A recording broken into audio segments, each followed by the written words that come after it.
नमस्कार.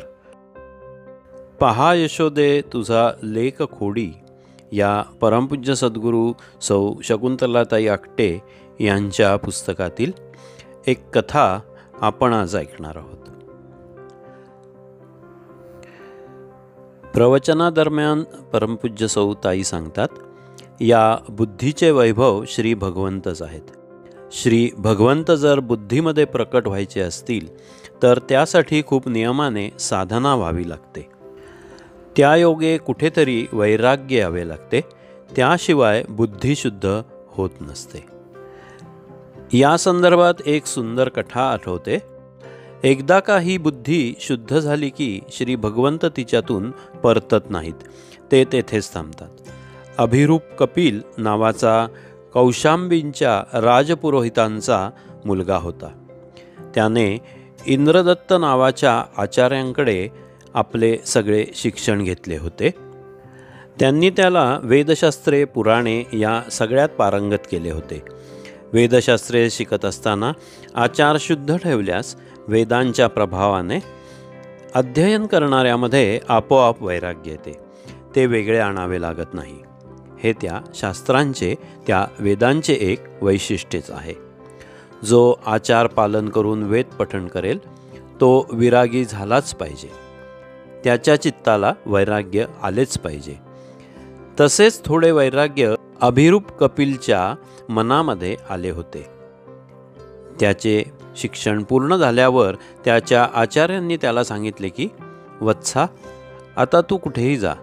माझ्याकडे जे ज्ञान होते ते सगळे मी तुला दिले आहे. अभिरूप कपिलच्या मनामध्ये कुठेतरी भगवत प्राप्तीची इच्छा उत्पन्न झालेली होती.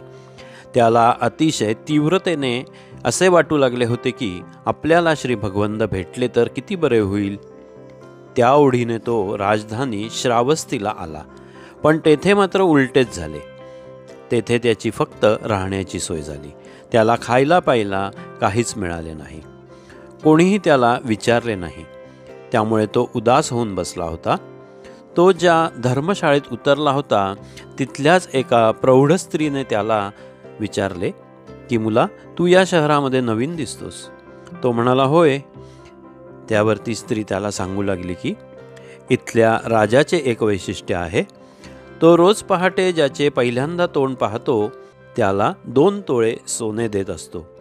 तू जर पहाटे लवकर राजवाड्यास गेलास तर तुलाही सोने मिळू शकेल. प्रयत्न करून बघ. तिचे बोलणे ऐकून त्याने ठरवले की उद्या सकाळी आपण राजवाड्यात जायचेच. पण त्याला खूप भूकही लागलेली होती. त्यासाठी धन मिळवण्याचीही घाई झाली होती. काय करावे हेही त्याला त्यामुळे समजेना. म्हणून तो भल्या पहाटे अंधारातच निघाला आणि राजवाड्यापाशी पोचला. राजा कोठे उभा राहून अतिथीचे तोंड बघतो हे देखील त्याला माहीत नव्हते. त्यामुळे राजाच्या महालाचे दार उघडले की लगेच त्याने आपल्याकडे पाहावे म्हणून तो सरळ राजमहालाच्या दरवाजापाशीच जाऊन उभा राहिला. त्याला असा अपरात्री तेथे उभा असलेला पाहून राजाच्या सेवकांनी संशय येऊन त्याला पकडले. त्यांनी त्याला विचारले की, तू येथे काय करतो आहेस? आणि त्याचे काहीही न ऐकून घेता त्याला सरळ राजासमोरच नेऊन उभे केले. राजाने त्याला दरडावून विचारले, काय झाले? त्यावर त्याने खरे तेच सांगितले. मला 2 तोळे सोने हवे होते, कारण मला फार भूक लागलेली आहे. त्याचा तो निरागस सरळपणा पाहून राजा फार खुश झाला आणि म्हणाला, अरे 2 तोळे सोनेच काय, तुला जे काही हवे असेल ते माग. आता राजाने हवे असेल ते माग म्हटल्यावर याने मागावे ना. पण याची कर्मे आड आली. तो म्हणाला, मी उद्या मागितले तर चालेल काय? मला उद्यापर्यंतची सवड द्या. राजा म्हणाला, ठीक आहे, उद्या ये. दुसऱ्या दिवशी पहाटे तो राजाकडे परत आला.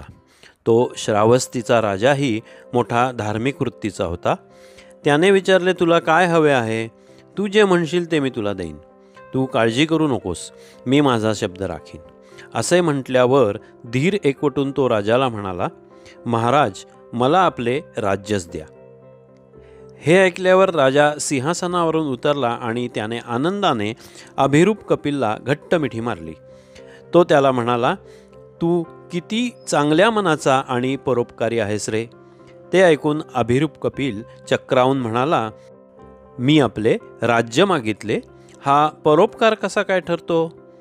त्यावर राजा म्हणाला, होय, तो माझ्यावर उपकारच आहे, कारण या राज्यकारभाराच्या दलदलीत मी गळ्यापर्यंत फसलो होतो.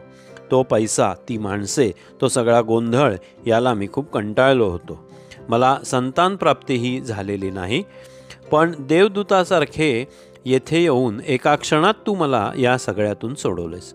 एखाद्याला अशा दलदलीतून बाहेर काढणारा तुझ्यासारखा परोपकारी मी आजपर्यंत बघितलेला नाही. राजाच्या तोंडचे हे उद्गार ऐकल्याबरोबर अभिरूप कपिलच्या अंतःकरणातील शुद्ध बुद्धी जागृत झाली आणि त्यामुळे त्या क्षणी अत्यंत वैराग्य निर्माण होऊन तो राजाला म्हणाला, हे महाराजा, आपले राज्यच का, पण आपला सुतळीचा तुकडासुद्धा मला नको. ज्या दलदलीतून आपण बाहेर निघू इच्छिता त्याच दलदलीत मला फसायचे नाही. असे म्हणून तो ताडकन राजमहालाबाहेर पडला. परमपूज्य सद्गुरू सौताई प्रवचनात पुढे सांगतात, शुद्ध बुद्धीमुळे जर वैराग्य प्रकट झाले तर समोर आलेले पृथ्वीचे राज्यसुद्धा नकोशे वाटेल. असे असेल तरच ते वैराग्य ना. धन्यवाद.